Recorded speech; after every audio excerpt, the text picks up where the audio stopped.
tried to do, they have if you look at how the argument went, we wouldn't want to be very, very specific, because police have their own ways, they have their own marshals, they have their own ways of punishing their officers. And we wouldn't want to make a law that will make it very difficult for them to constitute their disciplinary committees within the ambit of the policeman to punish their officers after committing A, B, C, or whatever offenses.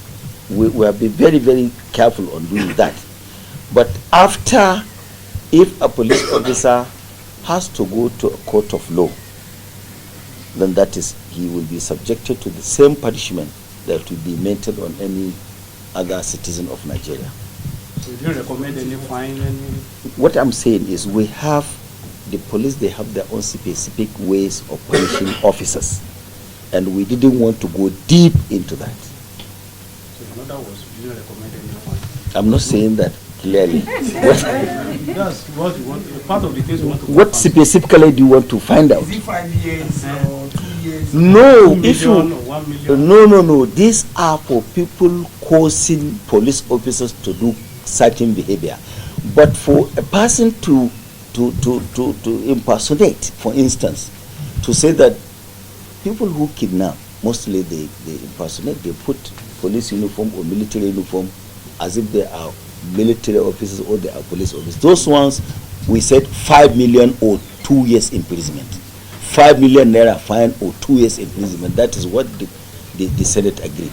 So the police officer who carry out brutality will still be subjected to the police disciplinary measures. But after the police disciplinary issues, he can also be charged to public court, where he'll be subjected to the same punishment that any other person. Yes, that's exactly. Yeah. Okay. All right, Buram. And also, last Monday, the same Senate committee had public hearing on Police Academy Wudil. This is a police training institution that is training officers that has been existing without laws. But eventually we have now passed, we have had the public hearing, and very soon next week we will bring it back to the floor for passage. Meaning that in the last couple of days, we have passed 3 important bills that have to do with the police. And that is why I declared that the Senate, the police, have their own week in the Senate this last week that we had. So this is very important. However, on the highlights of the bill, one of the major highlights of the bill is an attempt is being made to make police people-centered. People-centered. This is a very clean departure from what used to be policing. Sometimes when we were young, when we see a policeman, we start running. Because we thought policeman, his job is to put you in the guard room or to put handcuff on you. But today, we want to say that a policeman is somebody that when you see him, you rush to him, because he's expected to protect your life and property. So we now have a people-friendly police act. That is what we have passed today. And that is the major thrust of the act that we have done. That is one area. Second area, we embedded training of policemen, officers and men. We've made training compulsory at various levels. Today you find out that you have a policeman that has been in your rural area for the last 10 years. He has not been transferred, he has not gone ahead training. Not any training at all. For the last 10 years, been posted to one particular station, either in a district head or in a local government or in a state for 10 years, without going out for any other training. So this act, this amendment, this reform has taken very, very good care of training of officers and men. And thirdly, we have also looked at the welfare of police. This is one of the major problem areas of police.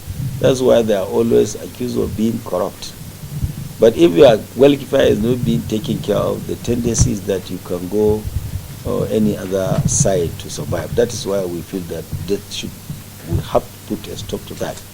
And so provisions were made for the welfare of the police within the new act. These are some of the major highlights of the reform. Thank you very much, distinguished Senator. I guess the questions now are that the appointment of the Inspector General of Police should be confirmed by the Senate. That is the position of the Act. Yes. But there are so many explanations to that. We feel that there should be ample time for the Inspector General of Police to plan and execute policing policies. And there is also need to secure the appointment of the Inspector General of Police so that it will not be at the wishes of the President at any given time. When we are looking at years ahead, we shouldn't look at who is the Senate President today or who are members of the Senate that want to clear the Inspector General, or who is the President today who will appoint or fire the Inspector General. We are doing all this for history and prosperity for the future, so that the tenure of Inspector General will be secure, so that his appointment and removal cannot just come in and out just like that, because policing is needed by every Nigerian in every corner of this country, much more than any other security agency. On the second, we put limit.